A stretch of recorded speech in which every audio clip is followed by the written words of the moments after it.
Hey, you're listening to Don't Lie to Your Life Coach podcast with Kim Arrington. I'm Kim Arrington.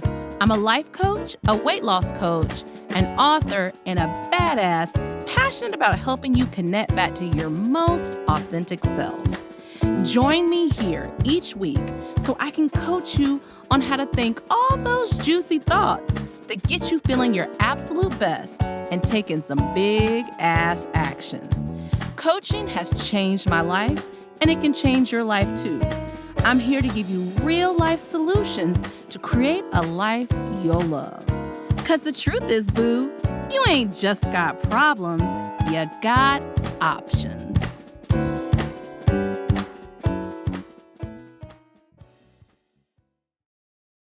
Hey, how y'all doing today? Hi. So this is going to be funny because I'm going to really try to go between multiple screens today because I didn't do my traditional note taking.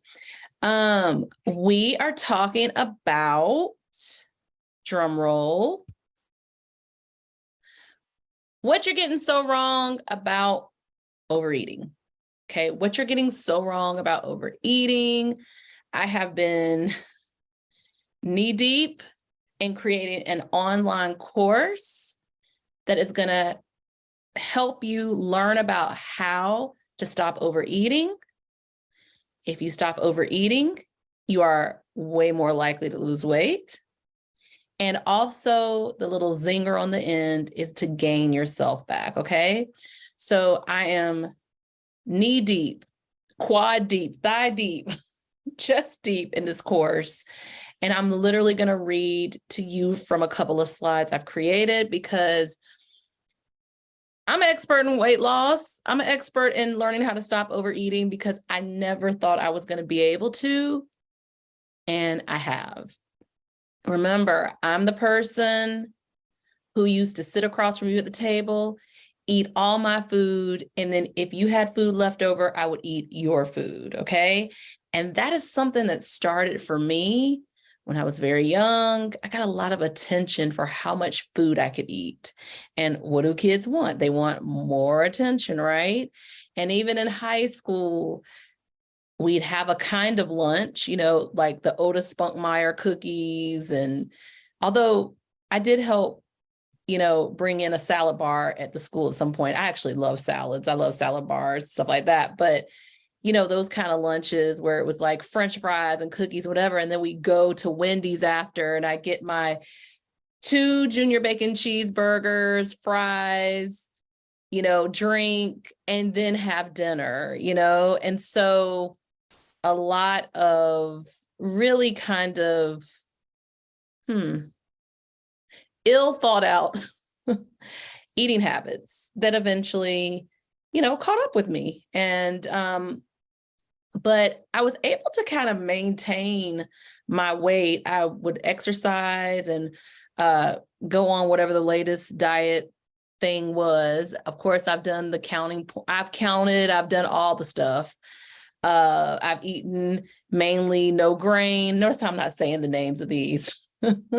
I've done a lot of different, the doctor who came up with the fast, and the doctor who came up with the diet where you went into ketosis.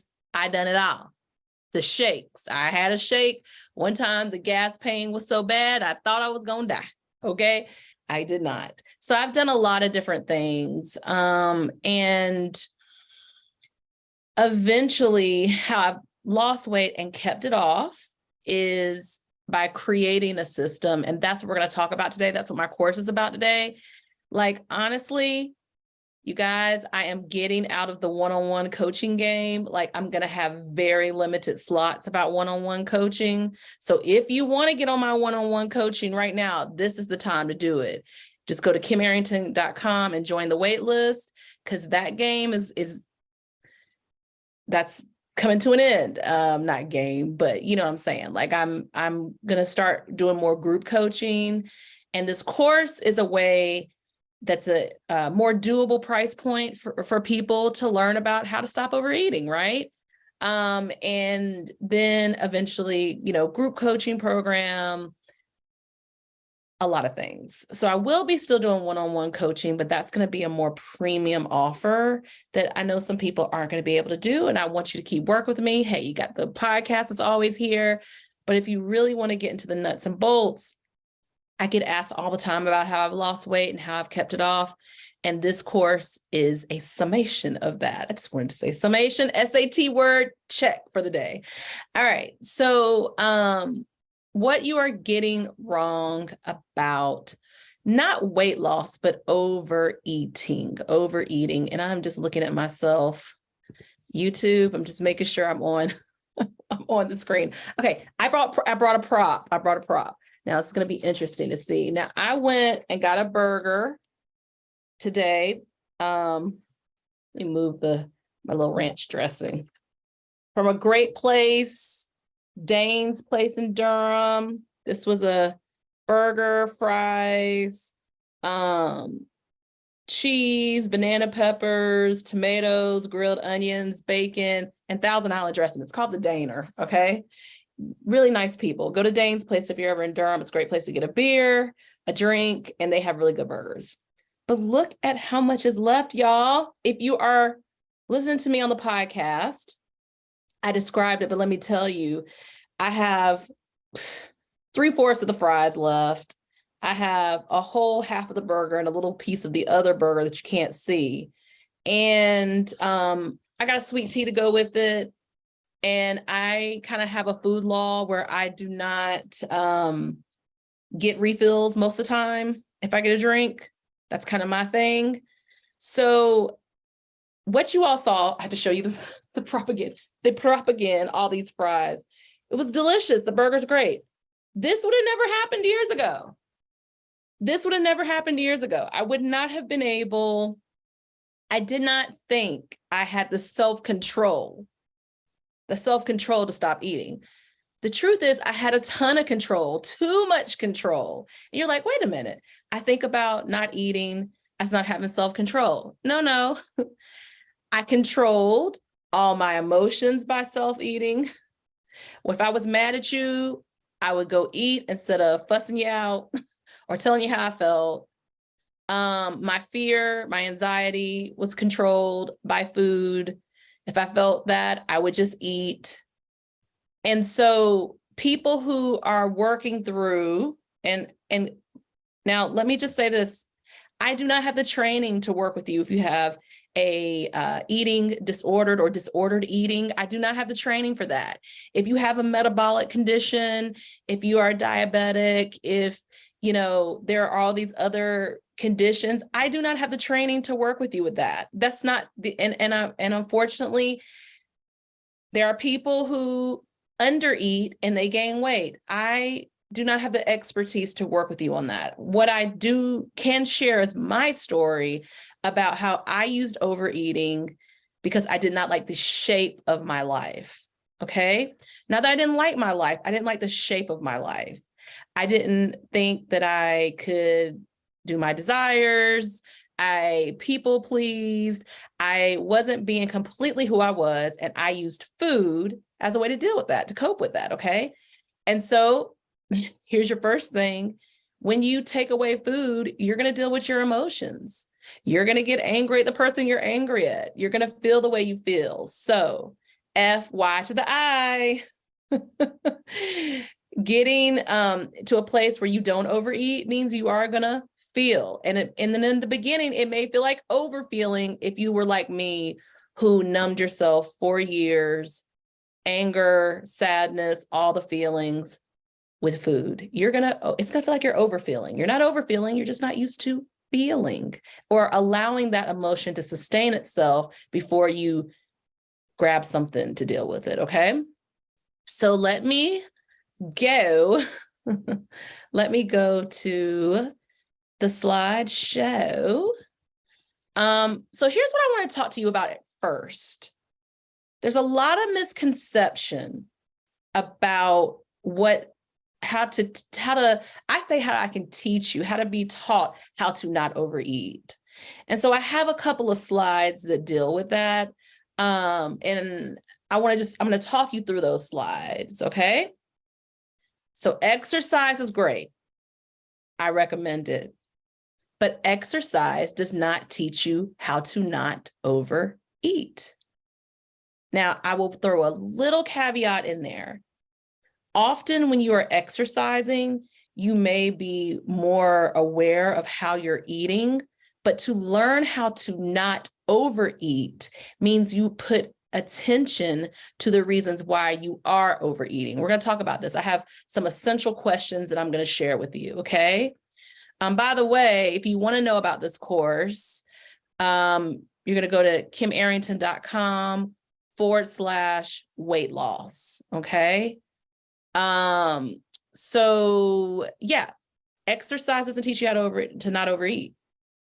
Notice I'm not saying lose weight. I'm intentionally saying doesn't teach you how to not overeat, okay? Y'all know the math, the counting, the this, the big company that has all the stars, including some of my faves, that teaches you how to count or counting calories, okay? Math doesn't teach you how to not overeat, because if you're able to eat unlimited foods, if there's some foods that don't count against you, then you are able to eat when you're not hungry.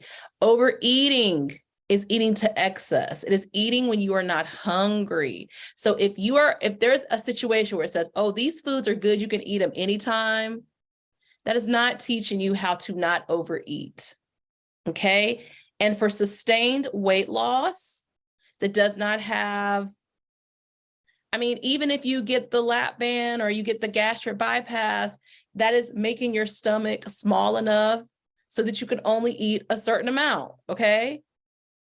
Still, even with some of those procedures, you have to be very careful about transference. So if you're not dealing with what is causing you to overeat, remember, it's not a lack of self-control. There is so much control.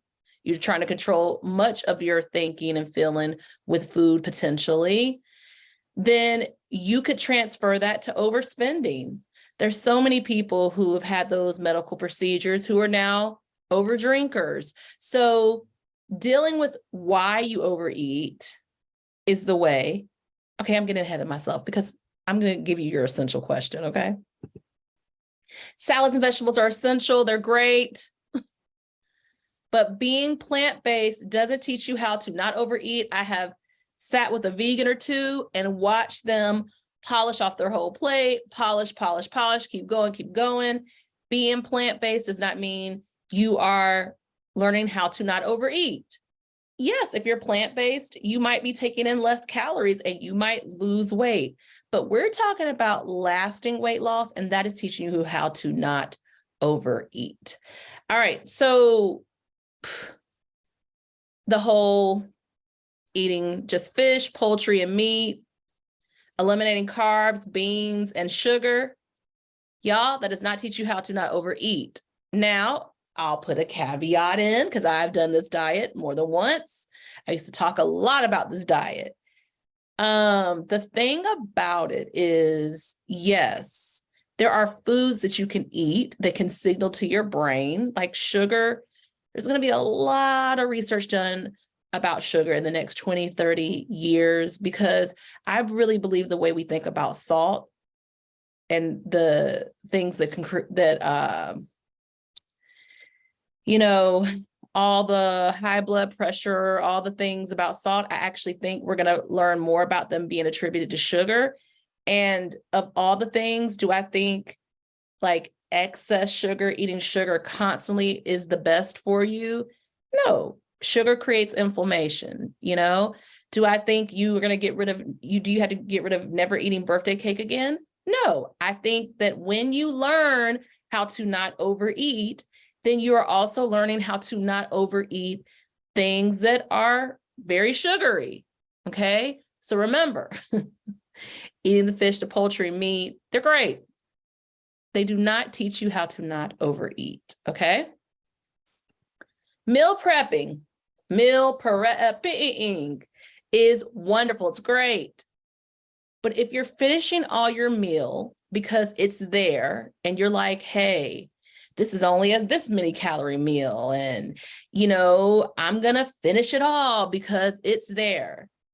If you are eating it because it's there and you're not still hungry, it does not teach you how to not overeat. It does not teach you how to not overeat. To not overeat means that you stop eating either right before you're full or right at satisfaction. Okay? And the reason why I say right before you're full is because we know our brains have to catch up with our stomachs. This is scientifically documented, because I am not a dietitian and I'm not a nutritionist either. Okay? Never claimed to be, but have I helped clients learn how to lose weight and to stop overeating? Yes. Have I taught myself how to stop overeating? Yes. Does overeating lead to weight loss in most people? Yes. The only exceptions I would say are for some certain hormonal conditions. I don't got the training for that, y'all. Most of us, even if our hormones are, I'll just say, like a little out of whack, see that medical definition? Most of us can still benefit from learning how to not overeat, okay? But yeah, y'all, there's some cases. This is not my area of knowledge, okay? I have no problem saying that. I know there are popular pills out there. We hear about them all the time. The popular pills, I ain't gonna say their name. If your appetite is suppressed by something that is not you recognizing your natural cues of hunger, then it is not teaching you how to not overeat. Yes, you may be eating less because of suppression, but what happens when you stop taking the pills? What happens when you stop eliminating the carbs, beans, and sugar? What happens when you can't sustain being plant-based? Hey, some people do, but that's the work that those people are. I have a lot of respect for it, but what happens when you don't do that? I know plenty of people who started out and their lifestyles were like, I can't make, I don't got the time. I'm not making the time to make mushroom fried chicken. Okay. Counting calories, doing math all the time. Exercise. Honestly, exercise has so many benefits, from strength to stress management, to reducing inflammation. There's a whole list of things. But at my age of 46, even though I do exercise significantly more than most people, I'm not going to exercise to the point where it so reduces my calories that it makes a huge impact. I know for my sustained weight loss, my sustained ability to eat what I want, it is because I do not predominantly overeat. So here's this essential question. Why am I overeating? Why are you overeating? Okay. And what do I want to do instead? Now, so many of us want to blame ourselves about how we eat based off of, these things. I'm sharing another slide. Damn, y'all, I'm not going to give you the course. Okay. Here are a few things you say you overeat about. Okay. Relationships, life transitions, unresolved emotions, money issues, career stress, changing truths, dreams deferred, boredom, past trauma, grief, other people's opinions about you, fear of the future, not having enough fun. Okay. So let me just pick one to look at. Let's say we're eating because of our life transitions. We're not in love with our job. We're getting older and we're feeling a little hopeless about that. Our adult kids are having their own issues and we're feeling like we have to bail them out. We're looking at our retirement and we're not sure how, like we would love to retire, but how are we going to make it now? See, this is what I call the one-on-one life coaching list, or when I do group coaching, these kind of things will be brought up, right? Here's the truth. If you're deciding to handle the stress and the feelings that arise with those life transitions with food, you're not using food for how it is intended. And if it's when I get off the phone with my kid, I go to the pantry, whether you know it consciously or unconsciously, I get to the end of the day, I did not like the shape of my life. I did not like how the day went. And so I'm going to sit and eat Oreos on the couch.